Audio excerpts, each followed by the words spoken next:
Pessoal, então, como o Matheus falou, eu trabalho hoje na Rede Massa, mas já trabalhei como jornalista esportivo lá diretamente e refundei o site Net Sport Clube, é o filho adotivo, vamos dizer assim. Eu vou esperar a internet ali tentar abrir para vocês verem a cara do site, para quem não conhece ainda. Rapidamente, ele foi refundado porque, na verdade, o Net Sport Clube nasceu em 2009 com outros dois jornalistas, o Alexandre Costa, que hoje é editor-chefe na RPC, e o Vitor Hugo Gonçalves, que felizmente nos deixou em 2011 após um acidente de carro.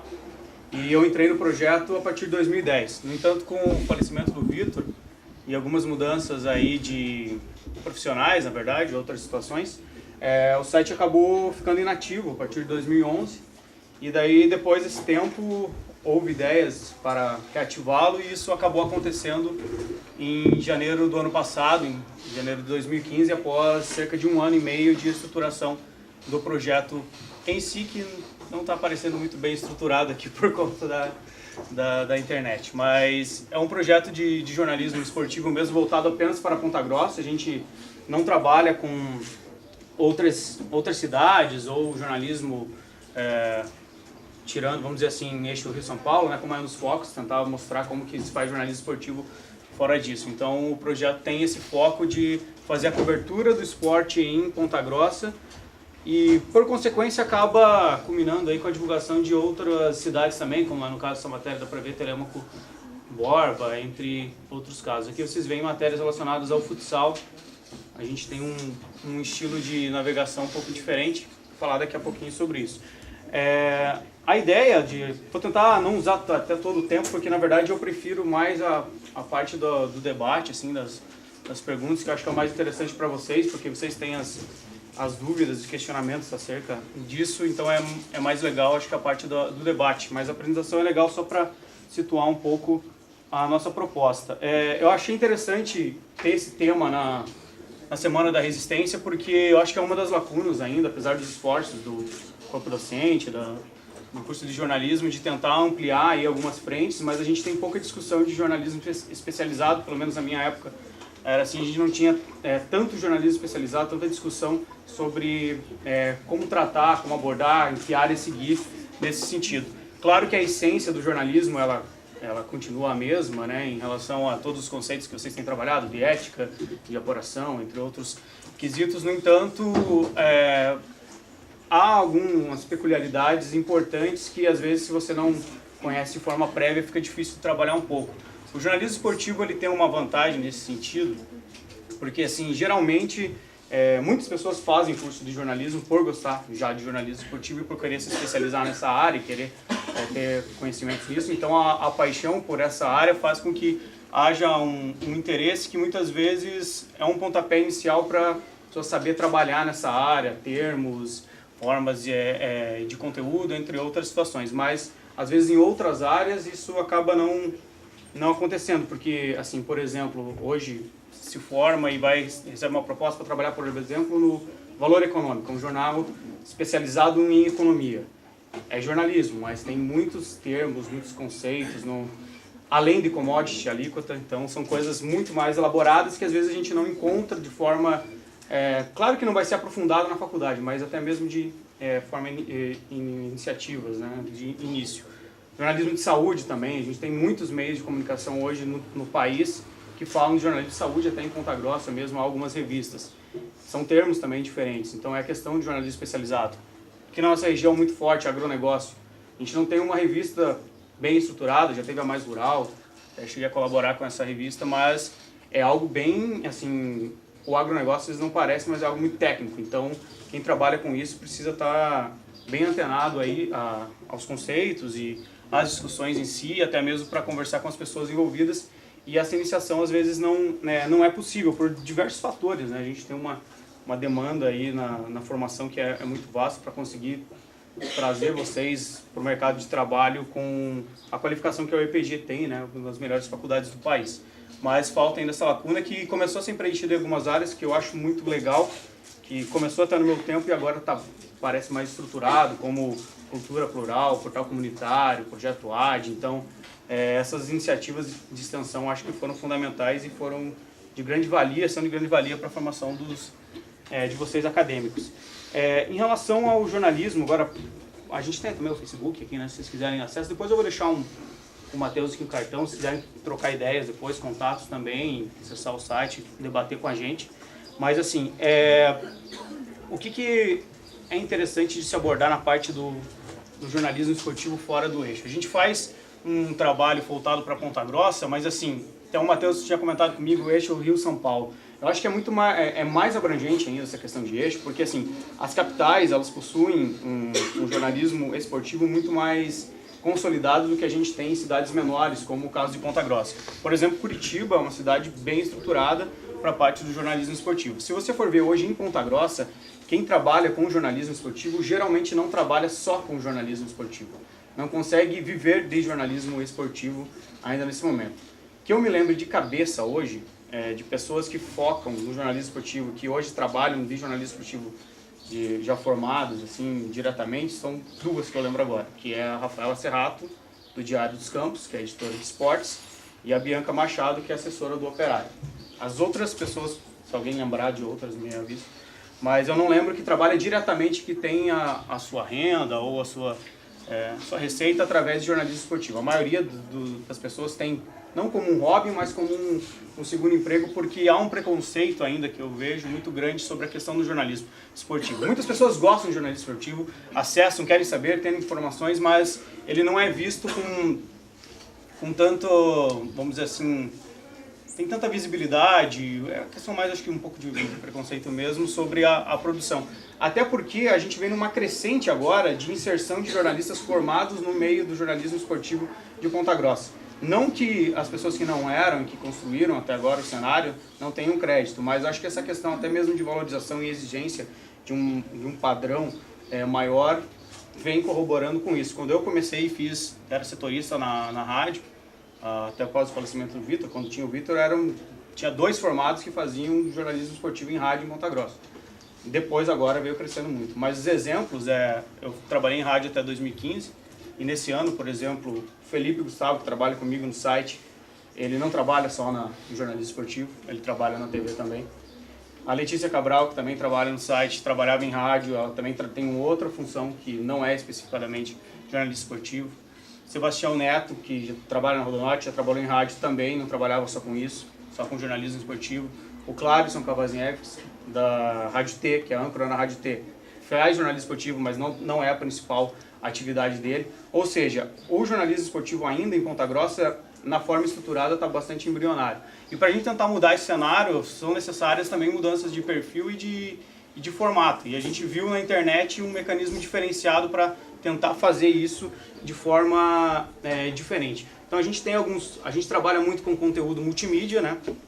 A gente tem um trabalho que, felizmente, acho que não vou conseguir navegar aqui, mas a gente trabalha com áudio, trabalha com vídeo, trabalha com galeria de fotos, e agora a gente está implantando, até queria mostrar para vocês, mas se não está abrindo aqui, acho que não vai rodar mesmo, transmissões ao vivo em vídeo através do site. No final de semana a gente fez a Taça Paraná de basquete de Curitiba, então é uma forma diferente de tentar entrar nesse cenário. Eu estou olhando o celular porque eu fiz os tópicos aqui, senão eu me perco na sequência.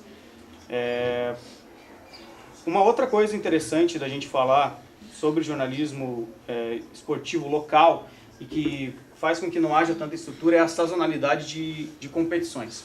Por exemplo, em Curitiba a gente tem 3 equipes grandes do futebol e outros esportes também, e que elas têm calendário durante muito tempo.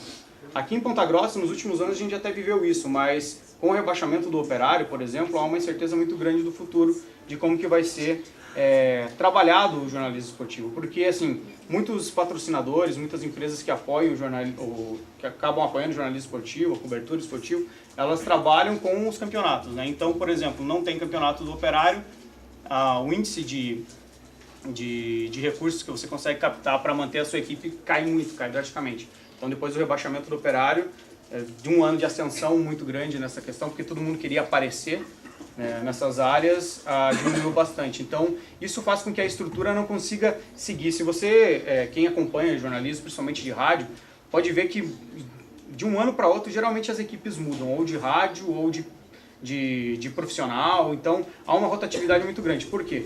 Porque não é possível você continuar um trabalho, continuar desenvolvendo um projeto e permanecer naquilo e ir pensando em crescimento. Porque terminou o campeonato, não tem mais, acabou a equipe, não tem mais o programa, não tem mais a cobertura. Então há modificações. E com essa incerteza, muitas pessoas acabam indo para as outras áreas. Eu não tenho dúvida de que essas pessoas que eu citei, que hoje têm um trabalho secundário, se pudessem trabalhar apenas com jornalismo esportivo, trabalhariam. Mas, como isso não se torna viável na questão financeira, acabam indo para as outras áreas. E muitas vezes essas outras áreas impedem com que elas voltem para o jornalismo esportivo por outras incumbências. Antes de eu começar o site, por exemplo, eu trabalhava em 2 locais que não eram jornalismo esportivo. E eu não tinha essa viabilidade. Então eu tive que tomar essa iniciativa de sair de uns lugares para poder lançar o projeto. E assim vai, com muitas pessoas. Então é bem complicado nesse sentido.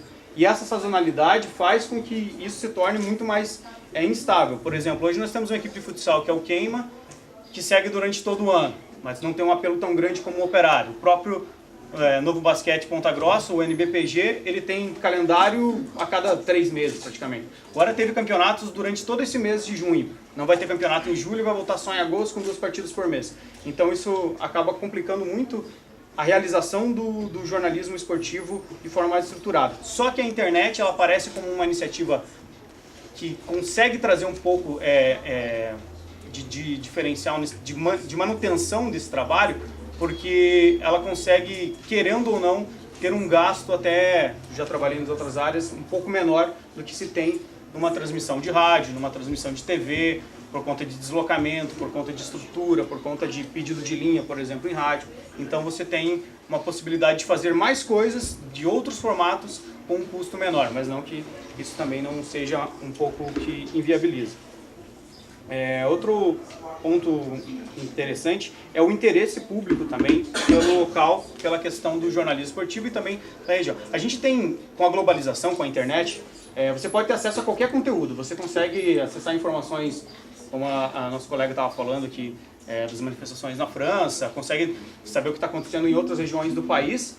No entanto, o crescimento da internet mostrou que as pessoas também preferem, na verdade, querem saber muito o que acontece do lado da sua casa, o que acontece no local. Por isso que a gente tem a necessidade do jornalismo cada vez mais regional, trazendo mais acesso. Se o cara quer saber do Corinthians, ele pega e não vai entrar no Net Sport Club, ele vai entrar no Globo Esporte, ele vai entrar no UOL, ele vai entrar na ESPN, ele vai entrar em outros sites que já tem uma estrutura e já tem um foco direcionado ao jornalismo geral, nacional. Mas se ele quer saber do Operário, se ele entrar no Globo Esporte, se ele entrar até mesmo no Globo Esporte daqui do Paraná, ele vai ter poucas informações sobre o Operário e não aprofundadas, como é o caso do jornalismo especializado. O que a gente faz é um acompanhamento diário e que muitas vezes, na maioria das vezes, supera o que é posto como só coisas relacionadas a datas de jogos, a repercussão daquilo. Então, a questão local faz com que a pessoa consuma o conteúdo de uma forma muito mais satisfatória. A gente tem dados de acesso, de permanência, que são importantes para você poder mostrar a qualidade do seu produto. E as pessoas que têm acesso, por exemplo, não tem, vamos comparar então situações tipo a Rede. A Rede hoje é o principal portal em relação a acessos de Ponta Grossa, tem muito acesso. O Net Sport Club tem muito menos acesso que a Rede. Mas se o cara quer saber sobre jornalismo esportivo, ele entra no Net Sport Club e não vai na Rede hoje, porque a gente é especializado. E o rapaz que quer, a pessoa que quer, a menina que gosta de esporte, se vem no Net Sport Club e permanece muito tempo na página vendo informações. Então a gente tem cerca de 4, 5 minutos de permanência por usuário no site. Isso é um número bem satisfatório na comparação com outros portais de notícia, até mesmo nacionais, em que pesquisas mostram que a navegabilidade é cerca de 1 minuto e meio, 2 minutos por site, né? Principalmente em relação a Facebook. Facebook é uma coisa que eu queria mencionar também, porque ele é muito importante, não só para, como a gente estava com a nossa colega vendo a questão de convocações, de relação de manifestações, ele é o principal hoje, de todos os sites, é a principal ferramenta de acesso. As pessoas, não tanto pelo Google, mas principalmente pelo Facebook, pela rede social, vão para o site para ter informações e notícias. Hoje a gente está com quase 4.900 pessoas que curtiram, mas a gente tem um engajamento de cerca de 40 a 50 mil pessoas por mês, por semana de alcance de publicação. Então, o nosso acesso, metade do nosso acesso no site provém do Facebook. Então a gente tem um cuidado muito grande com essa ferramenta, que é uma ferramenta de interação muito grande. Você pode perceber, a gente tinha uma ferramenta em sites anteriores que era muito interessante, que era a parte de comentários, né? As pessoas interagiam, você media o interesse da notícia pelos comentários nos sites. Hoje, o número de comentários em site ele diminuiu drasticamente, porque as pessoas utilizam a rede social da empresa, do site, por exemplo, aqui no NetSport Club, para comentar a notícia. Ela entra na notícia através do Facebook, vê a notícia, tem campo de comentário lá, mas ela não comenta lá. Ela retorna e comenta na postagem. Então, a questão da interação do Facebook ela é muito bacana. A gente tem um trabalho, e em relação ao Facebook, a gente fez uma mudança de estratégia nesse mês, em junho mesmo, para atender mais ainda quem acessa pelo Facebook. Que é o seguinte, a gente tinha uma dificuldade anterior, que era fazer com que as pessoas que entrassem pelo Facebook navegassem dentro do site. As pessoas entravam pelo celular, pelo smartphone, e no site liam a notícia e saíam da notícia. Isso trazia uma taxa de rejeição muito grande e diminuiu o consumo de notícias. Então a gente podia produzir 5 notícias em relação ao operário e a pessoa veria uma cada vez, não veria todas.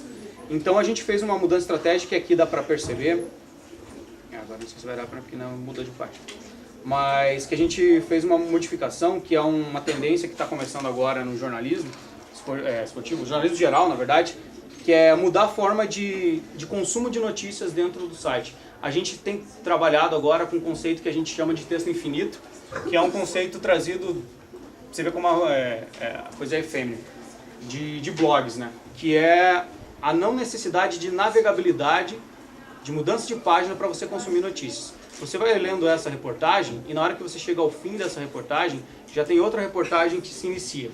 Então a pessoa ela tem uma facilidade de navegação muito grande, ela não precisa mudar de página para consumir outras notícias. E ao mesmo tempo isso daí gera visualização, porque se você perceber lá em cima, a URL ela vai sendo modificada. Aqui ela não está modificando por causa da internet, mas ela vai modificando a URL. Então isso trouxe para a gente um benefício muito grande, que a nossa taxa de rejeição que era 65%, 70% e no Facebook era de 75% a 80%, caísse para 25%, 30%.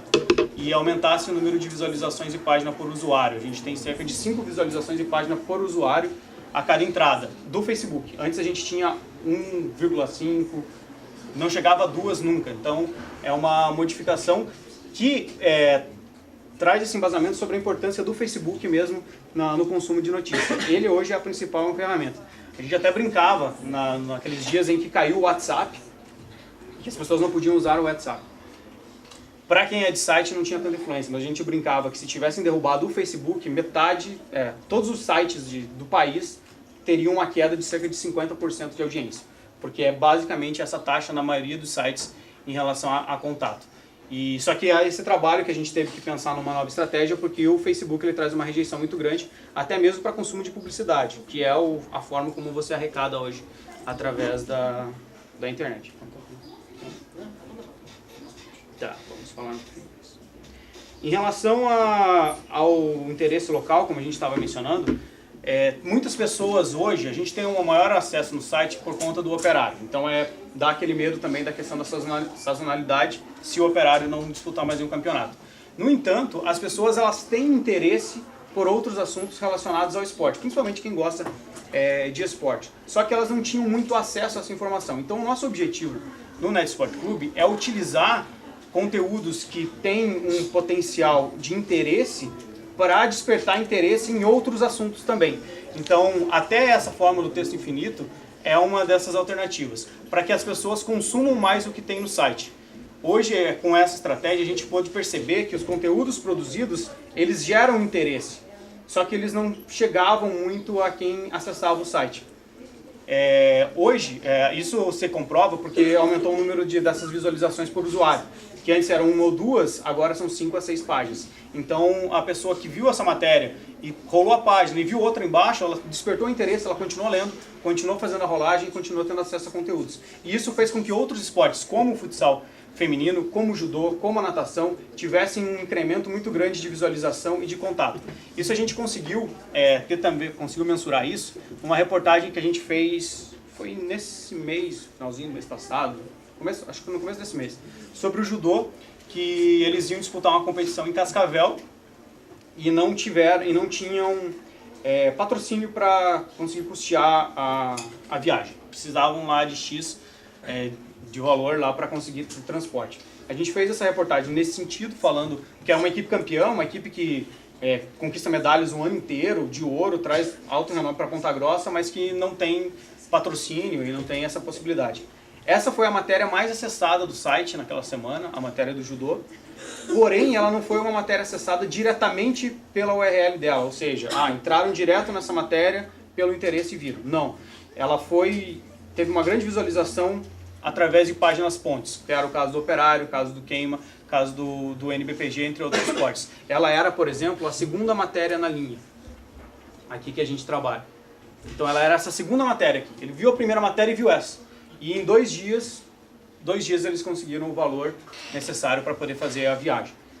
Então isso foi bem bacana para a gente, porque a gente conseguiu contribuir, né, através do jornalismo esportivo, não através de um patrocínio, ou de ligar para alguém e pedir para ajudar. Através da reportagem que a gente fez, a gente conseguiu contribuir para que o esporte de Ponta Grossa pudesse competir e voltar com várias medalhas, porque eles voltaram cerca de 10 medalhas de ouro, entre outras coisas, de Cascavel nessa competição. Mas essa matéria para mim é símbolo porque ela mostra o interesse pelo local, por querer ajudar o esporte da população que se sentiu tocada por essa reportagem, e também mostra como que a mudança que a gente fez no consumo do site foi interessante para aumentar a visibilidade do próprio site e também dos conteúdos. Porque assim, tem muita coisa legal que acontece em Ponta Grossa que não tem cobertura, porque rádios, televisão, às vezes não tem a estrutura necessária ou um formato necessário para você conseguir fazer essa abordagem de outros cenários que existem. Você tem um programa hoje para fechar, como eu fui editor-chefe do Show de Bola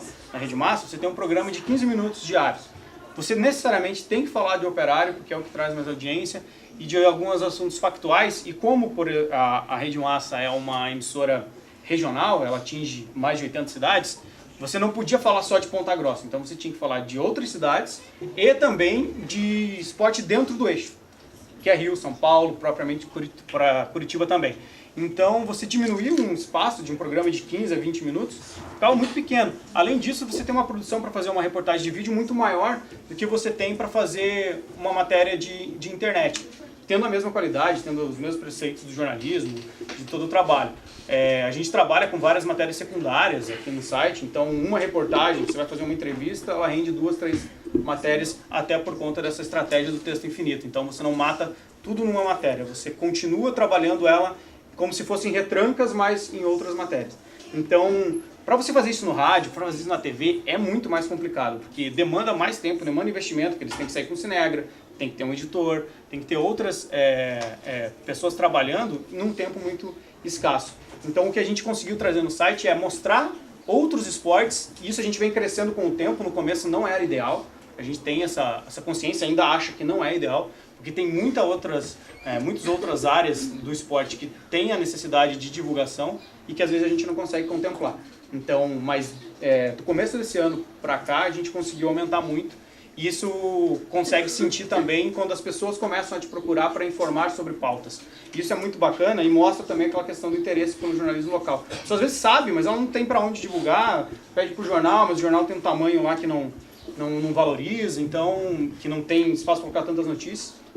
Então você começa a ter mais informação. O futsal feminino é algo que veio muito, trouxeram para a gente, agora a gente conseguiu implantar com cobertura, próprio judô, natação, esses outros esportes. Era muita demanda que veio. Final de semana teve campeonato de futsal num bairro, a gente não sabia. As pessoas vieram em contato e falaram, a gente quer que vocês façam qualquer viabilidade. A gente cobriu, tem um campeonato de futsal lá no Rio Verde. Teve também a questão dos Jogos da Atlética, que teve tempos atrás. No ano passado a gente não cobriu, esse ano a gente já conseguiu cobrir, porque também teve o feedback e as pessoas procurando. Então, há essa crescente de interesse e faltava um espaço, que a gente acha que, de certa forma, a gente tem tendo sucesso em fazer essa divulgação. Uma coisa que preocupa muito no jornalismo também esportivo, e que, voltando um pouquinho naquela questão de valorização, é as próprias mídias de Ponta Grossa que às vezes não valorizam a parte do jornalismo esportivo. quando a gente brinca que quando é momento de crise, as empresas precisam cortar gastos, elas cortam primeiro em publicidade. A gente pode dizer que nos meios de comunicação, na maioria deles, a primeira área que é preciso que eles cortam quando tem problema é a área do jornalismo esportivo. A gente tinha tempos atrás mais empresas, por exemplo, hoje o Jornal da Manhã, eu trabalhei no Jornal da Manhã, escrevi esportes no Jornal da Manhã, tinha um editor. Depois até o Felipe, que está trabalhando comigo no site, era o editor de esportes. Eles não têm mais editor de esportes desde o ano passado, e foi um ano que o Operário foi campeão paranaense. Então, tinha demanda, tinha possibilidades, mas houve esse corte, não tem. Hoje, só o Diário dos Campos que tem uma página com produção de um jornalista específico para o jornalismo esportivo. Então você vê que os próprios meios de comunicação às vezes não acreditam tanto no potencial. Mas se você for ver, todo mundo quer ver esportes. A página de esportes no jornal é uma das mais lidas, tanto que ela é, entre aspas, contracapa, não sei se é o termo bem certo, mas tipo, a primeira página, a maioria dos jornais, colorida, você vira a última página, é esportes, colorida, também que tem mais parte de anúncio. Então é uma página que traz muita visibilidade, porque até pela disposição. Então, jornal, televisão, sempre tem notícias esportivas direto. Rádio também possui, só que o interesse em você ter algo especializado sobre isso, às vezes é menor. Você pode colocar um outro jornalista que não tenha tanto contato, que tem capacidade também, mas não é especialista naquele termo, e para cobrir isso. Então, há essa ponte também da valorização dos próprios meios de comunicação para o jornalismo esportivo. Como no nosso caso, né, logicamente, a gente tem o foco no jornalismo esportivo com jornalistas que se dispõem a trabalhar com o jornalismo esportivo. Multimídia, acho que é interessante a gente falar por estar falando do site. Quando você fala em internet, hoje não dá para pensar mais em um formato apenas foto-texto, porque o engajamento hoje de vídeo e de produção, até mesmo de áudio, ele é muito maior e te dá uma visibilidade muito grande para você mostrar conteúdo, porque as pessoas, além de gostarem de se ver em fotos também, elas gostam de ver como acontecem as situações. Hoje a gente vai até antecipar uma matéria que a gente preparou ontem, que vai entrar à tarde, sobre CrossFoot, aqui em Ponta Grossa, que é um crossfit, só que voltado para técnicas esportivas. Então ele realiza aquele trabalho específico, mas com questões de futebol. É como se você fizesse um treinamento junto com um time de futebol. Time de futsal, um time de outras coisas. E a gente teve muita demanda, e a gente vai preparar uma reportagem hoje de início, que é foto e texto, mas já está preparando uma reportagem de vídeo, porque o que veio de comentário e de necessidade de saber como que isso acontece é muito grande. Então, assim, com uma foto, talvez você não consegue mostrar tanto como aquilo acontece, mas com o vídeo você consegue ter um engajamento muito maior. E rede social é algo fantástico, a questão do vídeo. Você tem uma possibilidade muito grande de alcançar mais pessoas e ter uma interação muito grande quando você tem vídeo. O Facebook agora, depois de ficar um tempo atrás nisso, viu que estava perdendo espaço para o Periscope, liberou até as transmissões ao vivo. E as transmissões ao vivo, elas trazem um engajamento gigantesco. A gente tem, vamos supor, no site, uma semana, a gente tem 100 comentários em todas as matérias relacionadas, publicadas com foto e vídeo. Se você faz uma transmissão ao vivo, você tem 500 comentários só naquela transmissão ao vivo. A gente fez no final de semana a transmissão do Sub-23 do Operário jogando em São José dos Pinhais, através do Facebook. Não havia divulgado e tal, porque não estava na programação, e só mesmo sem essa divulgação, a gente teve mais de 2.000 visualizações e mais de 120 comentários, compartilhamentos, entre outras coisas. Então, essa interação do ao vivo é muito bacana, porque as pessoas falam e você já responde. E tem a questão da imagem. Então, a parte multimídia é muito bacana, e acho que até vocês têm um contato legal aqui na universidade, pelo menos no meu tempo era bacana. Vocês podem até ver aqui, ó, TVNE, que a gente tem os gols, tem... Esse aqui até... não vai rodar. Quem quiser acessar, tem a transmissão ao vivo que a gente fez de Curitiba, da Taça Paraná, do ginásio do Círculo Militar, transmitindo jogos do NBPG. E a gente tem outras... aqui está configurando um pouco melhor. Tem a rádio também, tem outros formatos e tem as outras redes sociais também que a gente trabalha, porque a parte multimídia é muito diferencial de hoje. A gente tem muito... A rede, por exemplo, ela bombou no seu início já porque ela trabalhava muito com multimídia, muito com vídeo. Agora até diminuiu um pouco a intensidade, porque tem menos pessoal trabalhando lá. Mas eles bombaram muito no começo por conta dessa questão de questão multimídia. Né? Só para encerrar, na verdade, como eu disse, prefiro mais o contato mesmo, de questionamentos. Políticas públicas do esporte.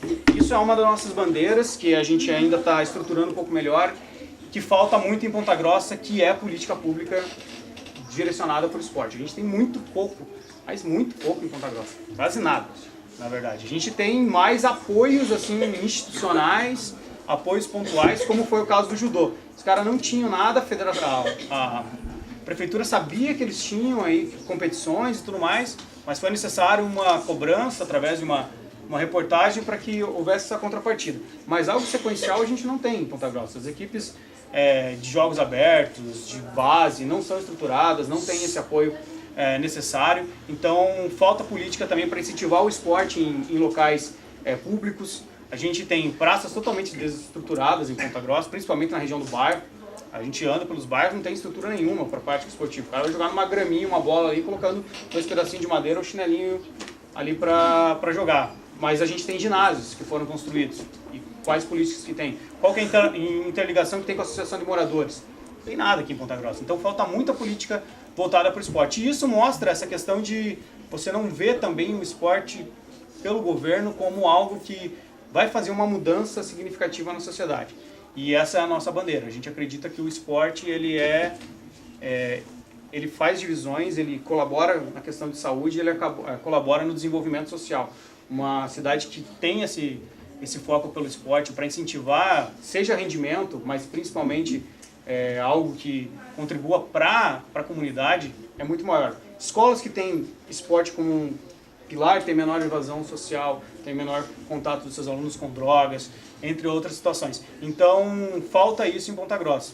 O atual prefeitos anteriores prometeram muitas coisas que acabaram não sendo feitas e que, novamente, você vai ver nas eleições desse ano promessas relacionadas ao esporte. Mas talvez continuem como um elefante de cristal, que é a Arena Multiuso, né, que está completando 8 anos, passou 2 governos e até agora não foi colocada. E quando for inaugurada, não vai poder ser utilizado de forma satisfatória, porque não foi um projeto voltado, pensado no esporte. Então, eu acho que é basicamente isso, na verdade. Acho que está tranquilo. E claro que eu gostaria aí na sequência, né, de questionamentos que eu acho que eu consigo até responder e passar de forma melhor quando vem a pergunta pontual. Obrigado.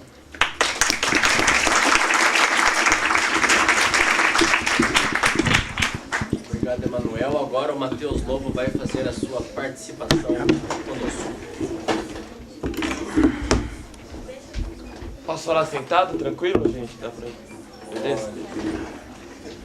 Então, bom dia, pessoal. Primeiro, agradecer o convite aí, intermediado pelo Ângelo. Eu tô só 3 meses aqui em Ponta Grossa, né, no mestrado.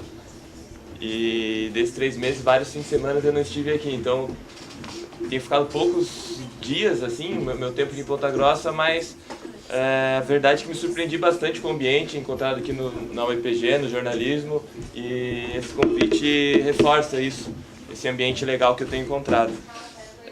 Também fiquei bastante feliz com o convite porque lá na UFSC eu participei do centro acadêmico também, em 2012, 2013, se eu não me engano, e sei como é difícil fazer esse tipo de evento, de mobilizar a galera, organizar dinheiro, coisas pra caramba, logística, mas ao mesmo tempo tem esses problemas eventuais, mas ao mesmo tempo, quando acaba, tende a ser bastante satisfatório, sempre vale a pena, né? Então, parabéns aí para a organização da Semana de Resistência. Vou falar sobre o coletivo Maruim, que a gente criou lá em Floripa há 2 anos, mais ou menos.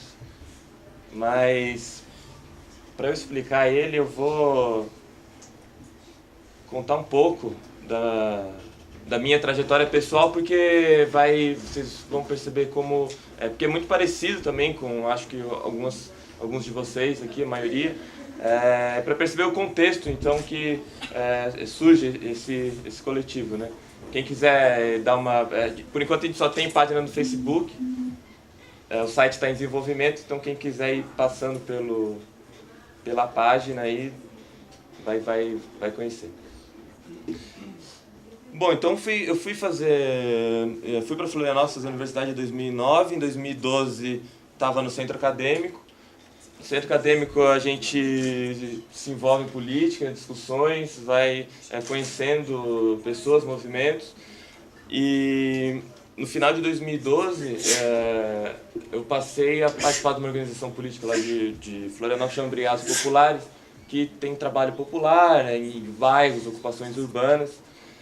E, enfim, passei a integrar, participar, ajudar o pessoal.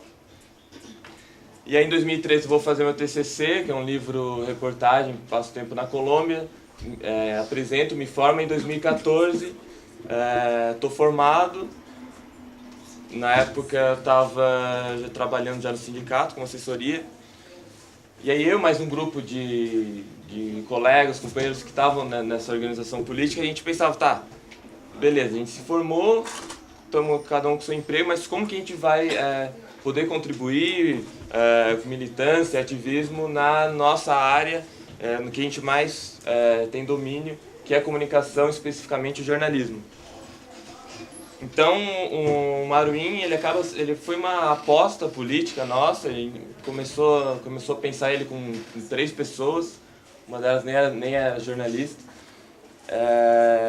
E hoje completa 2 anos aí com quase 5.000 curtidas, com possibilidades de agora de ter um jornalista contratado, pagando piso, tudo certinho. Então, por que a gente apostou no Maruim enquanto um espaço que pudesse se justificar enquanto militância política, né, para Florianópolis? Lá no início de 2014 tinham alguns cenários que facilitaram a criação do coletivo.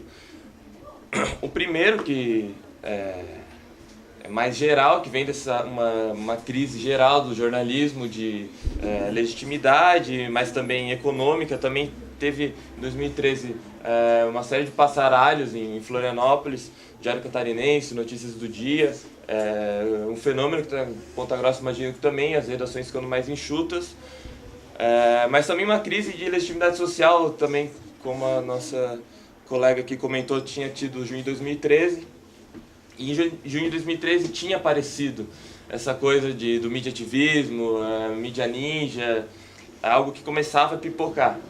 Então, e além disso, tinha um pessoal da graduação envolvido com o centro acadêmico, com outros movimentos, e que tinham interesse em fazer um jornalismo fora do eixo, mas não tinha espaço. Então, percebendo esse cenário, a gente pensou, não, vamos chamar uma reunião aberta para quem quiser, para discutir sobre a necessidade de criar um coletivo de jornalismo em Florianópolis. Porque também, além da crise econômica do Diário Catarinense, Notícias do Dia, lá, que são os maiores em Florianópolis, são muito ruins os jornais. A cobertura local é muito ruim. Como o Emanuel falou também, a gente aposta numa cobertura da cidade, do local. Porque a gente entra lá num jornal que se diz da cidade ou do estado e tem muito mais notícia de São Paulo, da Brasília e do mundo do que a cobertura da Câmara Municipal, do prefeito, mas também dos problemas das comunidades. Então, essa foi nossa aposta, deu certo. Essa primeira reunião aqui a gente chamou na UFSC, num espaço aberto lá, deu mais de 50 pessoas que circularam. E aí começou esse processo de construção do coletivo. Na época, como também vem nesse espírito de junho, né, que depois também, enfim, foi se desenvolvendo de maneira diferente, mas no caso do jornalismo a gente conseguiu aproveitar de uma maneira boa, que era uma preocupação da galera, muito estudante, né, de fazer algo horizontal. Então, beleza, a gente começou fazendo reuniões super horizontais, com discussões e se repetia. Daí tinha gente que não participou da última reunião e queria dar pitaco de algo que já tinha sido discutido. A gente passou por todo esse processo de uma construção horizontal. Foi importante nesse momento, porque foi gerando pertencimento, né, entre a galera. Tem muitas discussões coletivas. Ao mesmo tempo, vocês podem ver que a gente tem 2 anos de coletivo e não tem o site. Então tem condicionantes, né, de tentar fazer uma coisa mais aberta. De qualquer forma, teve um determinado momento que como todo, ou quase todo movimento, ou, enfim, passa por essa crise de horizontalidade, porque chega uma hora que a empolgação acalma, sobram lá umas 3, 4 pessoas, e a gente pensa, tá, e agora? Cadê aquele povo todo que vinha de vez em quando, que construía? Ficamos aqui nós, sozinhos, o que a gente vai fazer? Então a gente passou por um momento aí, já falando em final de 2014, começo de 2015, em que a gente pensou em reestruturar o coletivo. Então a gente pensou, vamos pegar todo o pessoal que colou mais junto nesse tempo e vamos criar uma coordenação do coletivo. Porque antes era só um grupo do Facebook aberto e tudo era discutido ali, pauta, produção. E a pessoa, não, deu o que tinha que dar, conseguimos reunir o pessoal, mas precisamos de algo mais sério agora, mais compromisso. Isso era importante. Então a gente cria essa coordenação com umas 20 pessoas mais ou menos, 25. Então já caiu pela metade, né, o pessoal. E aí 2015 a gente é um momento de consolidação do coletivo meio na marra, assim, fazendo as matérias que são possíveis. Às vezes ficava 2 semanas sem postar no Facebook, mas foi um ano que serviu principalmente para a gente se tornar conhecido na cidade. E aí, claro, a gente é, até hoje, mas naquela época principalmente, muito mais conhecido pelos atores que a gente ia cobrir, especialmente movimentos sociais. Então, a gente chegou no final de 2015, sendo relativamente conhecido, tendo uma página, sei lá, umas 2, 3 mil curtidas, o pessoal do curso de jornalismo conhecia a gente, mas o que incomodava aí nesse momento era que a gente não tinha pouco impacto real na política, na vida das pessoas, porque a gente ainda não se colocava em termos de uma disputa mais séria com outro jornalismo, com a grande mídia, digamos assim, né? Então aí tem um terceiro giro, né? Desde aquela coisa super horizontal que podia vir quem quisesse, até uma coordenação e um grupo mais amplo. A gente fez um giro no começo desse ano, que agora agora é para valer, digamos assim, né? Então a gente decidiu, tá, a gente não quer ser um coletivinho aí que vai ser conhecido pelos nossos colegas de curso, por algum outro movimento social, que vai ser sempre lido pelas mesmas pessoas. Nossa intenção é ser um canal grande, aproveitar esse vácuo de jornalismo de qualidade em Florianópolis, para que as pessoas de fato tenham uma alternativa para se informar de outros assuntos que não são cobertos, mas também de outras angulações das convencionais. Então a gente decidiu, primeira coisa, vamos ter que ter uma estrutura organizativa. Então a gente cria lá cargos de edição. Então são dois, a gente criou ali um editor e uma editora que eram responsáveis por toda a publicação de colaborador ou dos membros do coletivo, passar por um processo de revisão, edição, discussão da pauta, né, com o repórter. O editor também é responsável por postar as matérias e tal. Criamos também um cargo que a gente chama de organizativo, também são 2 pessoas, que serve para marcar reuniões, tentar ter uma visão ampla assim, do que está acontecendo no coletivo, para perceber os gargalos. Tem alguma tarefa que alguém se comprometeu, tá meses aí que não está sendo cumprida, a gente sente uma dificuldade muito grande de gerar esse tipo de responsabilidade. Então esse cargo organizativo serviu para acompanhar os processos, perceber os gargalos, o que não está funcionando e fazer essa parte mais administrativa, inclusive, os documentos, etc. Então, mas é claro, só se organizar e não ter dinheiro para viabilizar que essas pessoas se dediquem mais tempo para isso, também não adianta nada. Então a gente pensou, vamos, a partir de fevereiro desse ano mais ou menos, pensar um plano sério para que a gente tenha pelo menos para esse ano ainda, um jornalista liberado, né, profissionalizado pelo coletivo. Isso aqui, a gente está trabalhando nisso, abrir uma campanha de financiamento com apoiadores, mas também financiamento coletivo, pessoas físicas, enfim, estamos bolando essa estrutura de financiamento que a gente deve lançar logo mais. E também o outro eixo ali desse novo giro, né, mais profissional, é investir num meio de comunicação que ultrapasse o Facebook, devido a todas as limitações que ele tem, né? Nessa bolha e ter que pagar, a gente chegou a pagar algumas publicações, mas enfim, a gente percebia que o alcance restrito ao Facebook é muito ruim, em termos também de organização. As pessoas querem ver matérias antigas, tem que ficar rodando a página, enfim, é horrível. Então a gente vai lançar um site também, está quase pronto, a gente está no processo de pegar todo esse conteúdo de 2 anos no Facebook e subir no site. Horrível, super chato, mas vai ser importante para também lançar um site recheado, assim, com tudo que a gente já fez, né? Não lançar de qualquer forma. Então esses 3 giros. O site, a gente viabilizou ele fazendo uma festa, isso no final do ano passado, conseguimos uns R$3.500 numa festa organizada por nós mesmos, foi com bandas de apoio, de um jeito super improvisado, mas que deu muito certo, que vai financiar esse site. Bom, talvez um quarto eixo desse giro mais profissional agora é criar um conselho editorial consultivo para o Maruim. Então a gente conversou já com alguns profissionais, professores da área e que já toparam.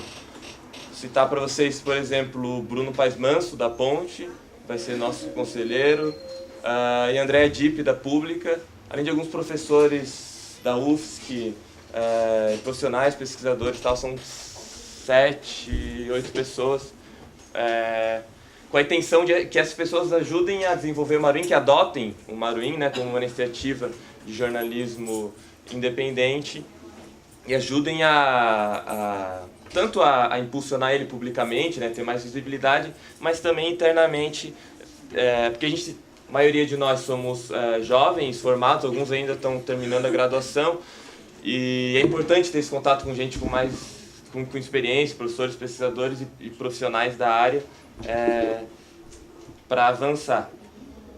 Então, a gente está justamente nesse momento agora, inclusive essa postagem aqui, anunciando essas mudanças, no dia 24 de junho, 5 dias atrás, avisando que a gente ia produzir um pouco menos por causa dessa parte mais burocrática que a gente está desenvolvendo. Nesse dia 24 de junho, a gente fundou a associação, é outro ponto importante, né? Para o financiamento é muito difícil ter financiamento se não tiver uma pessoa jurídica, um CNPJ, né? Então faz 5 dias, não, faz uns 15 dias atrás a gente fez uma assembleia de fundação. Aí, então daquele grupo lá de 50 para a coordenação de 20 e poucos, fundou formalmente como membros fundadores do coletivo 12 pessoas, tá certo? E a gente vai viver esse momento agora. Então a ideia é fazer um evento de lançamento desse novo momento do Maruim para começo de agosto, onde a gente vai lançar uma campanha financeira, vamos apresentar nosso conselho editorial e fazer uma comemoração de 2 anos do coletivo. Eu vou ler para vocês rapidinho aqui o nosso Quem Somos, que é para ter uma ideia de como a gente se autodefine nessa identidade, né? Que é algo que também não está divulgado ainda, mas como a gente vai ter o site, vai ter que ter espaço lá Quem Somos, então a gente teve que escrever, dá para ter uma ideia.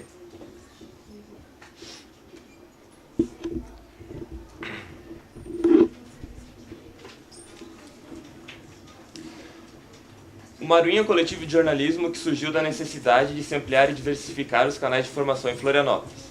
Acreditamos que o conhecimento jornalístico é capaz de superar o senso comum. Ao trabalhar com as contradições que vivemos, apostamos que é possível influenciar as decisões políticas das pessoas e das instituições.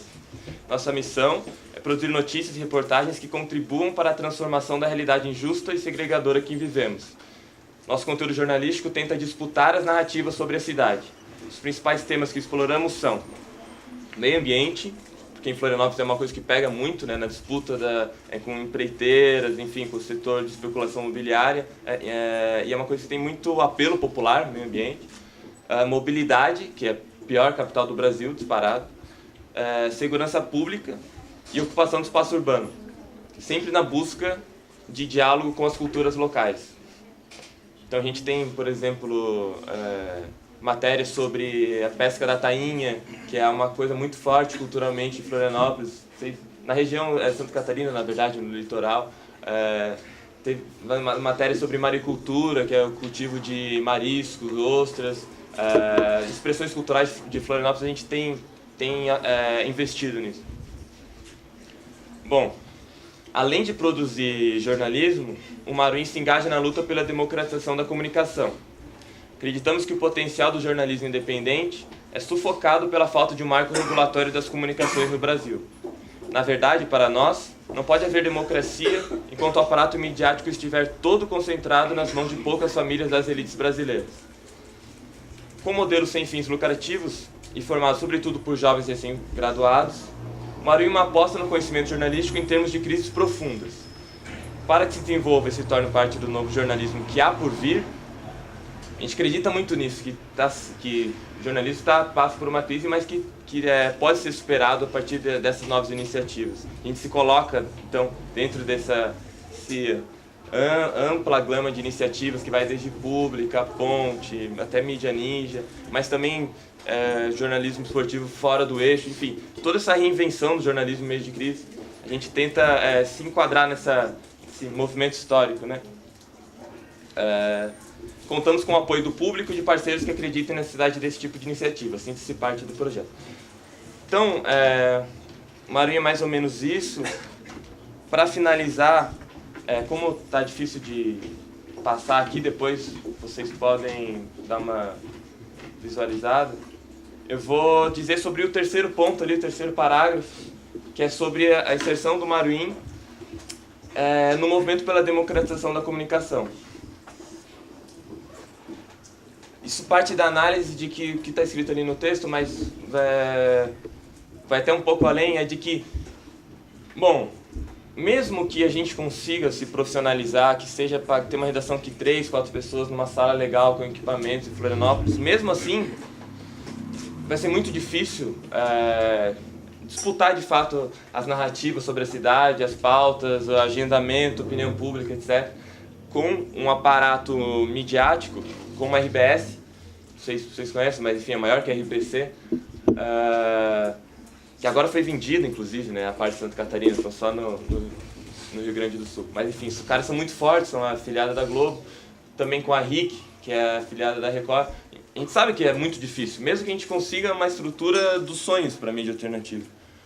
Porque é incomparável os privilégios e a relação política e econômica que esses setores têm justamente com os mais poderosos de Florianópolis, do Brasil, etc. Então, por isso que a democratização da comunicação é assumida pelo Maruim no sentido de tornar esse ambiente mais justo, mais plural, em que exista de fato expressões jornalísticas que possam ser acessadas por muito mais gente, né? Não só por essas 4.000 curtidas no nosso Facebook. Então, hoje a gente participa do Comitê pela Democratização da Comunicação em Florianópolis, a gente está na coordenação desse comitê. E a dificuldade é claro, né, é pensar as ações, enfim, qual tipo de enfrentamento a gente faz a essa estrutura. Um deles é a própria existência do Maruim, que é mostrar para esses setores que é possível fazer diferente, é possível fazer um jornalismo que tenha relação com movimentos sociais, com as comunidades, mas que, muito além disso, que tenha compromisso com apuração, com ir atrás dos desmandos, da corrupção, um tema muito forte nos últimos anos de Florianópolis e que não tenha rabo preso com os setores políticos e econômicos que a outra grande mídia tem. Então, só por existir, a gente já consegue ter essa força pela democratização da comunicação. Só que é claro que isso tem que ser combinado com ações as mais diversas, institucionais, de rua, articulação com outros movimentos, para que, enfim, a gente possa avançar nesse cenário. E é claro, agora, como um cenário não é de avanço, como eu digo, mas de retrocesso, a gente também coloca o primeiramente, né, aqui eu vou falar por último, mas que é o Fora Temer em primeiro lugar. Depois a gente começa a pensar de novo, a avançar na democratização das comunicações. Então eu falei meio rápido, eu foquei na trajetória do coletivo, mais para pensar esse momento desde o início até a formação dele, até esse momento que a gente tenta se profissionalizar, porque de fato a gente é novo, a gente penou bastante na organização e acho que esse processo aqui é mais rico para dialogar com vocês, dúvidas, enfim, questionamentos, para pensar por que Ponta Grossa, por exemplo, não pode ter um coletivo ou vários de jornalismo alternativo, independente, com foco local, enfim, que pensar em como fazer brotar, né, essas novas iniciativas, aproveitando essa crise política, essa crise de jornalismo, essa crise generalizada que favorece essas novas iniciativas. Então é isso, gente. Obrigado.